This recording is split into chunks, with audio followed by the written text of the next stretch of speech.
Hi student, कैसे हैं आप? My name is Vidyasagar Shrivastava. देखो स्टूडेंट, इस समय हम लोग पढ़ रहे हैं second year physics, electric charges and field. हमने इसका इम्पोर्टेंट टॉपिक लिया है intensity of electric field due to continuous charge distribution. देखो स्टूडेंट, कॉन्टिन्यूअस चार्ज डिस्ट्रीब्यूशन का मतलब होता है कि टोटल चार्ज जो होगा वो उस बॉडी पर यूनिफॉर्मली डिस्ट्रीब्यूट होगा। और इसको हमने लिया है कहाँ पे? एयर में, वैक्यूम में और स्पेस में। अब हमारा जो चार्ज डिस्ट्रीब्यूशन होता है स्टूडेंट, अगर ऐसे है, मान लीजिए किसी वायर पर है, तार पर है या रॉड पर है, ठीक, ये तार पर है, ये कर्व हो गया, ऐसे है, फिर ये कोई रॉड है, ठीक, ये भी लीनियर है, ये भी लीनियर, तो ये कर्व भी हो सकता है, स्ट्रेट भी हो सकता है, ठीक। तो एक तो लीनियर चार्ज डिस्ट्रीब्यूशन होगा जिसमें टोटल चार्ज लेंथ पर डिस्ट्रीब्यूट होगा। यहाँ हमने लिखा charge is uniformly distributed on the length. तो जहां लेंथ पर डिस्ट्रीब्यूट है, चाहे इस पर हो चाहे इस पर हो, तो वो हमारा कहा जाएगा लीनियर चार्ज। फिर एक होगा पूरे सरफेस पर डिस्ट्रीब्यूट हो जाएगा, ठीक, पूरे सरफेस पर डिस्ट्रीब्यूट हो जाएगा, तो ये कहा जाएगा सरफेस चार्ज डिस्ट्रीब्यूशन। फिर एक पूरे वॉल्यूम पर डिस्ट्रीब्यूट हो जाएगा,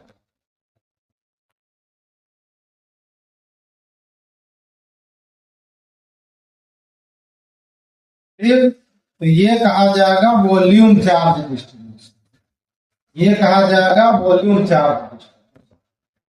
ठीक, तो इसमें हम लोग तीनों अलग अलग पढ़ेंगे, linear charge distribution, surface charge distribution and volume charge. Charge distribution का मतलब हुआ कि charge is uniformly distributed on the length और सरफेस एरिया और volume is known as continuous charge distribution। Charge length पर, सरफेस पर या वॉल्यूम पर यूनिफॉर्मली डिस्ट्रीब्यूटेड है तो उसको हम लोग कहेंगे कंटिन्यूअस चार्ज डिस्ट्रीब्यूशन। और यहाँ पे जितनी भी हमारी स्टडी होगी वो आपको ये बताई गई है एयर और स्पेस और वैक्यूम में। इस डायग्राम में देखो स्टूडेंट, ये हमने एक लीनियर चार्ज डिस्ट्रीब्यूशन लिया है जिसकी लेंथ एल है, ठीक। इस डिस्ट्रीब्यूशन पर हमने एक एलिमेंट डीएल लिया हुआ है, एलिमेंट एक इनफाइनाइटसिमल एलिमेंट होगा और इस डीएल लेंथ पर जो चार्ज हमारा डिस्ट्रीब्यूट है वो डीक्यू है, ठीक। अब इस डीएल की जो पोजीशन है ओरिजिन से वो r1 वेक्टर है। हमने एक पॉइंट पी लिया, यहाँ पर एक टेस्ट चार्ज क्यू नॉट हमने रखा और इस क्यू नॉट की पोजीशन है ओरिजिन से r2 है। आप देखो स्टूडेंट, यहाँ से इसका फोर्स हमें निकालना है और इसकी फील्ड निकालनी है, ठीक। तो हमारा इधर का वेक्टर इस डायरेक्शन का बनना चाहिए। अब यहाँ देखो ऐसे है स्टूडेंट, हमारा वेक्टर ऐसे,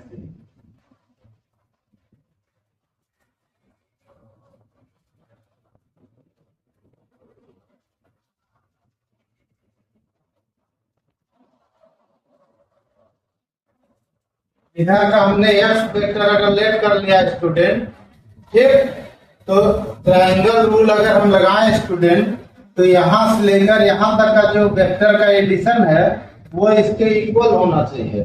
यानी यहाँ से आना चाहिए r1 vector plus x vector is equal to r2 vector, यानी x vector is equal to हो गया r2 vector minus r1 vector, ठीक। और इसको हम लोग लिखते हैं r21 वेक्टर, इसी को लिखते हैं, ठीक, r21 वेक्टर। यानी हमारे जो dl और p पॉइंट के बीच पोजीशन होगी वो लिखी जाएगी r2 vector minus r1 vector और ये होगा r21 वेक्टर। अब देखो स्टूडेंट, जो हमने इसमें आपको बताया उसका पार्ट हमने यहाँ लिखा है in the diagram a linear charge distribution. ये स्ट्रेट भी हो सकता है, कर्व भी हो सकता है। ऑफ लेंथ एल है charge D Q on the element DL, then linear charge density linear charge density को आप जानते हैं लेमडा से डिनोट करते हैं, तो lambda is equal to D Q upon D L होता है। यानी चार्ज पर यूनिट लेंथ जो होती है वो लीनियर चार्ज डेंसिटी होती है। यहां से हम डी क्यू की वैल्यू लिख सकते हैं स्टूडेंट, लेमडा डी एल। फिर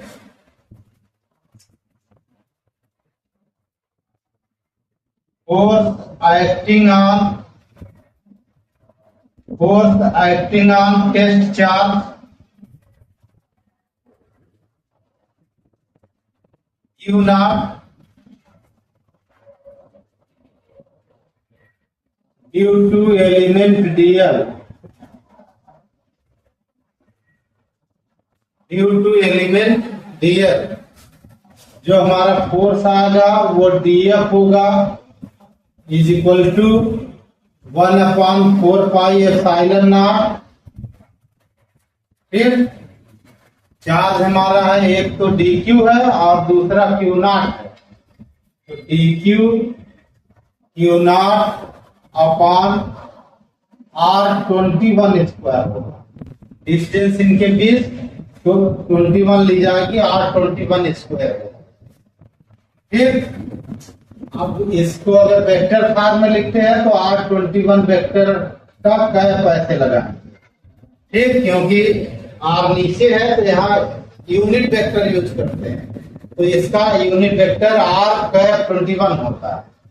और इधर लगा देंगे वेक्टर, और ये फोर्स हमारा लग कहाँ रहा है, एयर में है सब, तो ये इस तरह के जितने भी डेरिवेशन होते हैं वो सब एयर में होते हैं, इसीलिए यहाँ 1/4πε0 लगा होगा।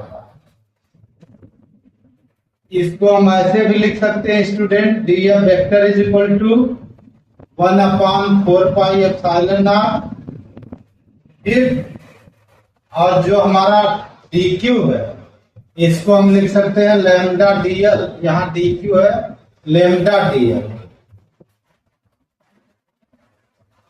q naught upon r21 square r21 cap. ठीक, अब देखो स्टूडेंट, ये तो हमारे फोर्स का फार्मूला हुआ df के लिए।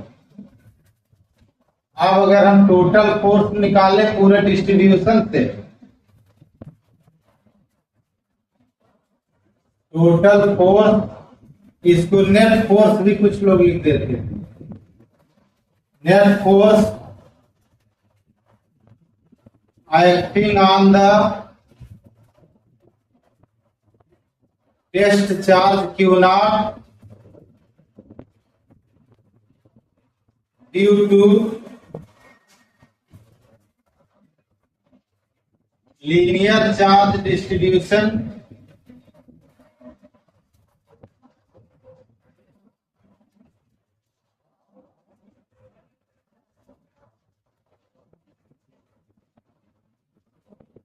Due to linear charge distribution, तो ये हो जाएगा F वेक्टर, T हट जाएगा 1/4πε0 और इंटीग्रेशन लग जाएगा स्टूडेंट। तो इंटीग्रेशन लगाते समय जो हमारा Q नॉट है उसको आप बाहर कर लीजिए, तो इसको आप ऐसे लिख सकते हैं Q naught upon 4πε0 lambda dl upon r21 square r21 cap. फिर और इंटीग्रेशन की लिमिट कॉन्टिन्यूअस, जो हमारा चार्ज डिस्ट्रीब्यूशन है उसकी लेंथ है L, तो इंटीग्रेशन dl के लिए लग रहा है, तो इसकी लिमिट यहाँ L लिखी जाएगी, मतलब L लेंथ के लिए निकाला जाएगा। ठीक,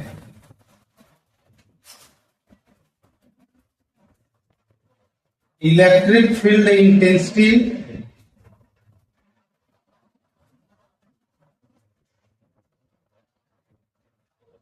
इलेक्ट्रिक फील्ड इंटेंसिटी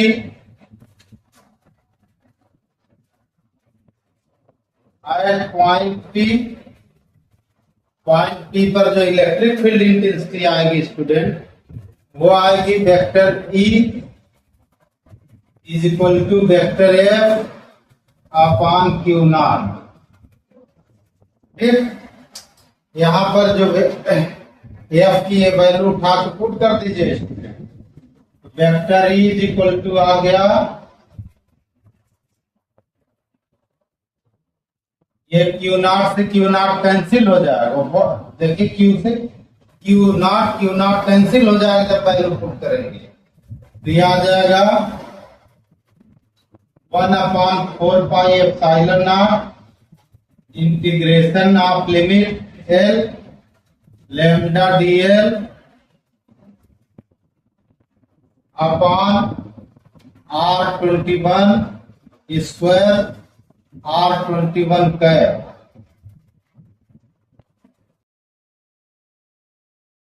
अब देखो स्टूडेंट, हम लोग इसका बी पार्ट पढ़ेंगे, सरफेस चार्ज डिस्ट्रीब्यूशन। और यहाँ पर देखो स्टूडेंट, ये चार्ज डिस्ट्रीब्यूशन है जिसमें टोटल चार्ज जो है सरफेस पर डिस्ट्रीब्यूटेड है। तो सरफेस चार्ज डिस्ट्रीब्यूशन का मतलब होता है charge is uniformly distributed on the surface of the body, यानी जो चार्ज है वो बॉडी के सरफेस पर टोटली डिस्ट्रीब्यूटेड है। हमने इस सरफेस पर एक एरिया एलिमेंट डीएस लिया है, बहुत इनफाइनाइट सिमल एलिमेंट है जिसमें चार्ज डीक्यू है, डिस्ट्रीब्यूट है। ठीक, इस एरिया एलिमेंट की जो पोजीशन हमारी है स्टूडेंट, फिर ये पोजीशन हमारी ओरिजिन से R1 वेक्टर, यहाँ पर एक पॉइंट P है जहां पर हमने एक टेस्ट चार्ज Q नॉट रखा है जिसकी पोजीशन जो है ओरिजिन से R2 वेक्टर है। तो अभी इसी वीडियो में हमने बताया स्टूडेंट कि हमें इधर से निकालना है इसका फोर्स इस पर, और इलेक्ट्रिक फील्ड भी इधर से निकालनी पड़ेगी। तो यहाँ पर जो R की पोजीशन आएगी वो R2 vector minus R1 vector, और ये हो जाएगी R21 वेक्टर। यानी यहाँ से जो हमारा डीएस है और जो हमारा क्यू नॉट है, इनके बीच जो इस डायरेक्शन का आएगा पोजीशन वेक्टर वो R21 वेक्टर आएगा। In the diagram, a surface charge distribution is have charge dq on the area element df, then surface charge density। तो देखो स्टूडेंट, जो सरफेस चार्ज डेंसिटी होती है वो सिग्मा होती है, sigma is equal to dq upon ds। यहाँ से dq की वैल्यू आ गई sigma ds।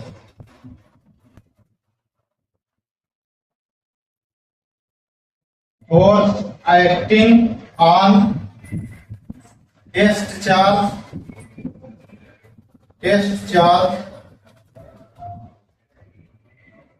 Q naught due to element dq।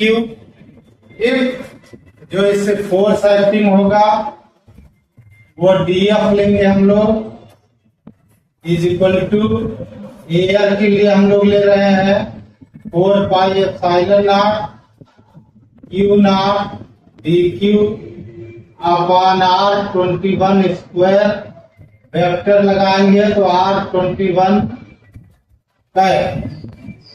ठीक, फार्मूला वही लगा 1/4πε0 Q1 Q2 upon R square.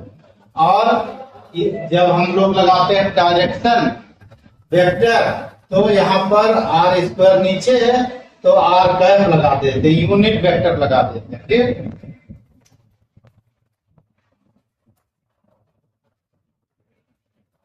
Is equal to फिर 1/4πε0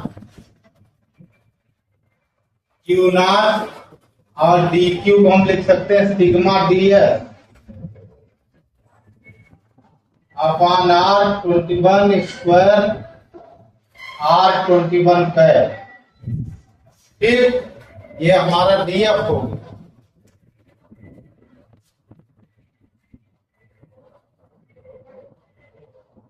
total force acting on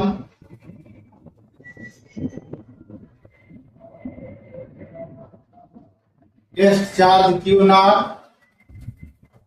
due to surface charge distribution.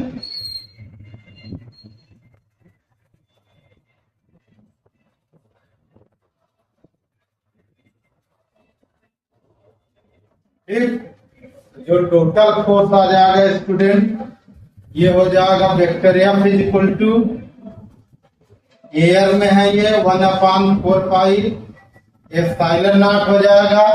अब यहाँ लगा देंगे इंटीग्रेशन स्टूडेंट, तो इंटीग्रेशन लगाएंगे तो सरफेस एस के लिए लगाएंगे। ठीक, और क्यू नॉट को बाहर कर लीजिए, वो कांस्टेंट है, ये बाहर आ जाएगा sigma D S upon R21 square R21 cap, ये फोर्स का फार्मूला हो गया। ठीक, electric field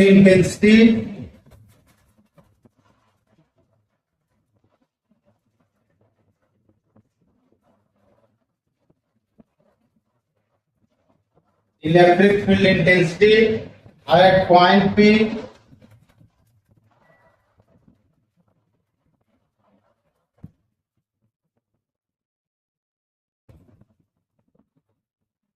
vector F upon Q not, vector F की ये वाली वैल्यू रख दो तो क्यू नॉट कैंसिल हो जाएगा। आप वो खुद रख के काटिए। Vector E is equal to q naught cancel हो गया, 1/4 एप्सिलॉन नॉट, 1/4 एप्सिलॉन नॉट। फिर integration of limit S I sigma D S upon R21 square R21 cap.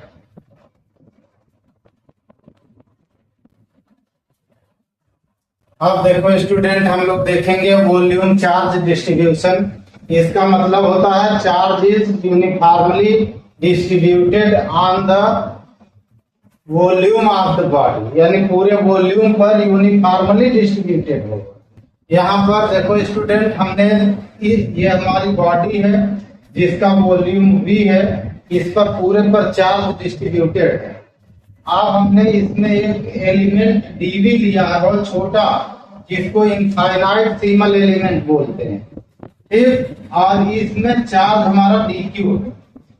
हमने एक यहाँ पर पॉइंट P लिया है जहां पर एक टेस्ट चार्ज Q नॉट हमने रखा। अब हमारी जो ओरिजिन से पोजीशन है वो हमारी dV की R1 है और Q नॉट की R2 है।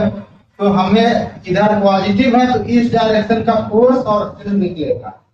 तो इस डायरेक्शन के लिए हमें ये वेक्टर जब दिखाने होंगे, तो अभी हमने आपको बताया था कि ये होता है R2 vector minus R1 vector, that is R21 vector.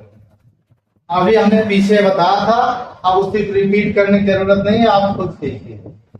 यहाँ पर हमने छोटा सा लिखा है, in the diagram a volume charge distribution capital B have charge dq on the volume element dV, then volume charge density को रो लिखते हैं और rho is equal to dq upon dV होता है, यानी charge per unit volume is known as volume charge density. यहां से आ गया dq is equal to rho d। ठीक, अब इस चार्ज के लिए यहां पर हमारे टेस्ट चार्ज पर फोर्स कितना आएगा, force acting on test charge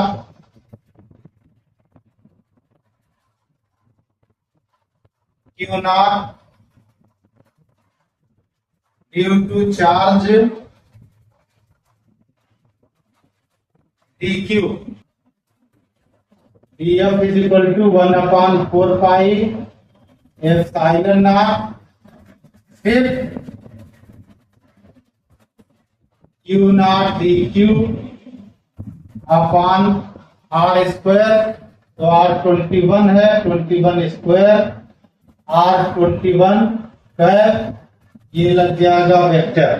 D Q की वैल्यू यहां से ले आकर यहां पुट करते हैं, तो डी एफ वेक्टर हमारा हो गया 1/4 pi epsilon naught q naught rho dV upon R21 square R21 cap. ठीक, टोटल फोर्स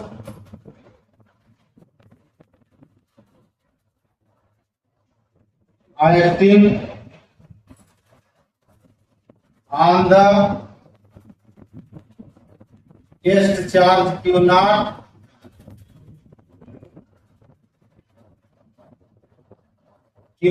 due to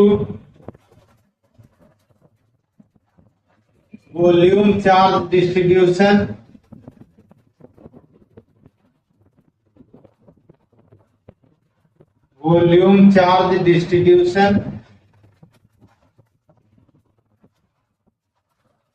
एक जो टोटल चार्ज के कारण फोर्स लगेगा वो इसका इंटीग्रेट कर देंगे हम लोग, और ये हो जाएगा vector F is equal to, यहाँ क्यू नॉट बाहर करेंगे केवल q naught upon 4 pi epsilon naught. ठीक, इंटीग्रेशन आ जाएगा हमारा, लिमिट होगी वॉल्यूम तक, यहां आ जाएगा rho dV upon R21 square R21 cap. ठीक, 21 कैप क्या है, R21 कैप है यूनिट वेक्टर, वो पीछे हर डेरिवेशन में आ रहा है। ठीक,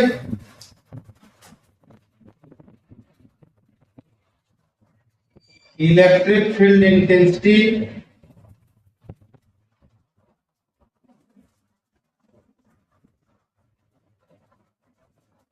एट पॉइंट P पर जो इलेक्ट्रिक फील्ड इंटेंसिटी होगी स्टूडेंट, वो vector is equal to vector F upon Q naught हो, vector is equal to q naught upon 4 pi epsilon naught integration limit V rho dV upon R21 square R21 cap, और पूरे के नीचे आ जाएगा q naught, ये q naught से cancel होकर बंद हो। ठीक, वेक्टर ई का फार्मूला आ गया 1/4 pi epsilon naught integration limit V, ये हो गया rho dV upon R21 square R21 cap. ठीक, इसकी डायरेक्शन किधर है, इसकी भी direction away from the distribution है।